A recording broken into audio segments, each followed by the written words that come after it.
ఇవన్నీ పొందేసుకోవాలి అని మన మనసులో ఒక లిస్ట్ ఉంటుంది. కొన్నిసార్లు ప్రార్థన మొదలు పెట్టగానే లిస్ట్ స్టార్ట్ అయిపోద్ది అనమాట. 1 2 3 4 5 ఇంకా ఉన్న లిస్ట్ అంతా చదివేసి ఏసునామమున ప్రార్థిస్తున్నాం తండ్రి అని క్లోజ్ చేసేస్తాం. కానీ ఉదయకాల సమయంలో దేవుని సన్నిధిలో ప్రార్థన చేస్తున్నప్పుడు, దేవుని సన్నిధికి మనం వచ్చినప్పుడు ఒక చిన్న స్పిరిచువల్ ఫార్ములా మీకు చెప్పాలని ఆశపడుతున్నాను. చూడండి, కెమిస్ట్రీ చదివే స్టూడెంట్స్ కి మ్యాథ్స్ లో కూడా చాలా ఫార్ములాస్ ఉంటాయి. ఆ ఫార్ములాస్ చేస్తేనే సమ్ వర్కౌట్ అవుతుంది అనమాట. ఆ ఫార్ములా ఖచ్చితంగా రావాలి. సో ఈ ఉదయకాల సమయంలో ప్రార్థించడానికి మోకరించినప్పుడు ప్రార్థించే ప్రతి విశ్వాసి ఫాలో అవ్వవలసిన ఒక చిన్న ఫార్ములా, 4 అక్షరాలు ఉంటాయి. రియలీ సింపుల్, చాలా సులభము, జ్ఞాపకం పెట్టుకోవడానికి సులభం, చేయడానికి కూడా చాలా చాలా ఈజీగా ఉంటది. సో ప్రార్థనలో మోకరించినప్పుడు, దేవుని సన్నిధికి మనం వచ్చినప్పుడు మనం చేయవలసిన 4 ప్రాముఖ్యమైన పనులు ఒక చిన్న ఫార్ములాగా మీకు జ్ఞాపకం చేసి ఈ షార్ట్ మెసేజ్ నేను ముగించాలి అని ఆశపడుతున్నాను. ఆ 4 అక్షరాలు ఏంటంటే ACTS. ACTS యాక్ట్స్ అంటే చదవాలంటే కలిపి యాక్ట్స్. మన కొత్త నిబంధనలో కూడా యాక్ట్స్ అనే ఒక పుస్తకం ఉంటది కదండి, అపోస్తల కార్యముల గ్రంథాన్ని ఇంగ్లీష్ బైబిల్లో యాక్ట్స్ అంటారు. ACTS. సో ప్రార్థన చేయడానికి మోకరించినప్పుడు ఈ ACTS ఈ 4 చేయాలి. ఏ అంటే ఏంటి, ఏ దేనికి గుర్తుగా ఉంది అని ఆలోచన చేస్తే A is for adoration. Adoration అంటే దేవుని స్తుతించటంతో, గణపరచటంతో మన ప్రార్థనను ప్రారంభించాలంట. చాలాసార్లు ప్రార్థన ఎలా చేయాలో తెలియక ఎలా పడితే అలా చేసేస్తా ఉంటాం. కొన్నిసార్లు ప్రార్థన, కొంతమంది అనుకుంటారు it's a very formal way of talking to God. ప్రార్థన అంటే దేవుని సన్నిధిలో ఏదో ఒక ఆఫీసర్ దగ్గరికి వెళ్ళి చేతులు కట్టుకొని రెస్పెక్టెడ్ సార్ లేకపోతే రెస్పెక్టెడ్ మేడం అని ఇలా మాట్లాడాలేమో. అలా దేవుని సన్నిధికి వచ్చినప్పుడు అంత ఫార్మల్ గా దేవుడు అంటే చాలా భయంతో ఏం చేసేస్తాడో అన్నట్లుగా మనం మాట్లాడాలేమో అని కొంతమంది అనుకుంటూ ఉంటారు.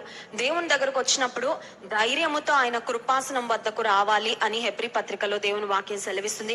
వి must come to God with confidence. ఎందుకు ధైర్యంతో రావాలి, ఎందుకు కాన్ఫిడెన్స్ తో రావాలంటే మనకు సమయోచితమైన సహాయము ఆయన సన్నిధిలో దొరుకుతుందని ధైర్యముతో ఆయన కృపాసనం యొద్దకు రావాలంట.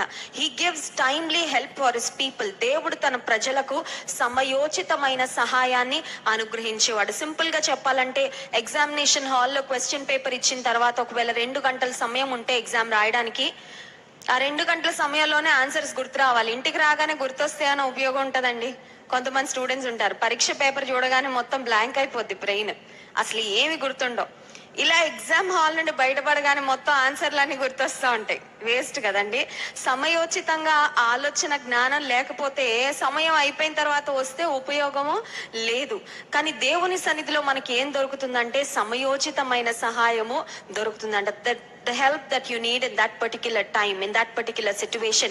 ఆ పరిస్థితిలో, ఆ సమయంలో మనకు ఎలాంటి సహాయం కావాలి, మనకి ఎలాంటి ఆలోచన కావాలి, మనకి ఎలాంటి ధైర్యం కావాలి, మనకి ఎలాంటి నడిపింపు కావాలో దేవుడు అనుగ్రహించేవాడు. సో ప్రార్థన ప్రారంభించినప్పుడు స్తుతించడంతో మన ప్రార్థనను ప్రారంభించాలి. అడోరేషన్ అంటే అర్థం ఏంటంటే pricing God for who he is. దేవుడు ఏమై ఉన్నాడో దానిని బట్టి దేవుని స్తుతించాలంట. చాలా సార్లు మనం ప్రార్థన ఎలా ప్రారంభిస్తామంటే నాకు అది చేసావయ్యా, ఇది చేసావయ్యా అని కొన్నిసార్లు మొదలు పెడతాం. లేకపోతే అది చేయి ప్రభా, ఇది చేయి ప్రభా అని మొదలు పెడతాం. కానీ దేవుడు ఏమై ఉన్నాడో దానిని బట్టి దేవుని స్తుతిస్తూ మన ప్రార్థనను ప్రారంభించాలి. ఒకవేళ మిమ్మల్ని అడిగితే దేవుడు ఏమై ఉన్నాడు, హూ ఇస్ గాడ్ అని అడిగితే మీరు ఏం చెప్తారండి జవాబు? దేవుడు ఎవరండి అని అడిగితే ఏం చెప్తారు? ఆశ్చర్యకరుడు, వండర్ఫుల్, ఆలోచనకర్త. బ్రదర్స్ చెప్పండి కొన్ని. నిత్యుడగు తండ్రి, సమాధానకర్తయగు అధిపతి, ఇంకా ప్రేమ స్వరూపి, సర్వశక్తిమంతుడు, ఉన్నవాడు అనువాడు, అల్ఫా ఒమేగా అయిన వాడు, ఇంకా సర్వాధికారము కలిగిన వాడు, ప్రేమ స్వరూపి ఇందాక చెప్పుకున్నాం. ఇంకా అండి ఆశ్చర్యకరుడు, నజరేతు వాడు. ఓకే, దేవునికి చాలా నేమ్స్ ఉన్నాయి, చాలా టైటిల్స్ ఉన్నాయి. వెలుగైన వాడు ఆయన, పరిశుద్ధుడైన దేవుడు, ఆయనలో పాపం ఎంత మాత్రము లేదు, సమీపించరాని తేజస్సులో నివసించేవాడు, నిత్యము స్తుతి పొందుతున్నవాడు. సో దేవుని లక్షణాలు, దేవుని యొక్క స్వభావం ఏమై ఉన్నదో, దేవుని లక్షణాలు ఏమై ఉన్నవో వాటిని బట్టి అబౌట్ హూ గాడ్ ఇస్, అసలు ఆయన ఏమై ఉన్నాడో దాన్ని బట్టి దేవుని స్తుతిస్తూ మన ప్రార్థన ప్రారంభించాలంట. చాలాసార్లు ప్రార్థన అనగానే మన దగ్గరకు వచ్చేస్తాం డైరెక్ట్ గా కదండి.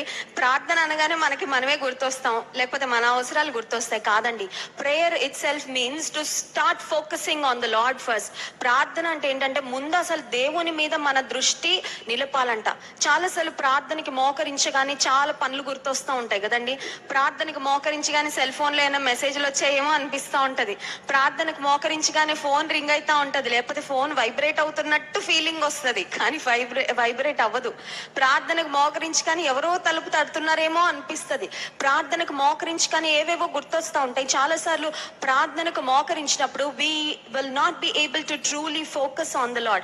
అసలు దేవుని మీద మనసు కూడా చాలా సార్లు నిలపకుండానే ఏదో ఒక అలవాటుగా, లేకపోతే ఏదో ఒక నామినల్ గా ప్రార్థన చేసి, చాలా మంది మోకాళ్ళు వేసి ప్రార్థన చేసి 4 మాటలు చెప్పి వెళ్ళిపోతూ ఉంటారు. సో ప్రార్థనలో మొట్టమొదటిగా ఫోకస్ ఆన్ ద లార్డ్, దేవుని పైన మన దృష్టి నిలపాలి.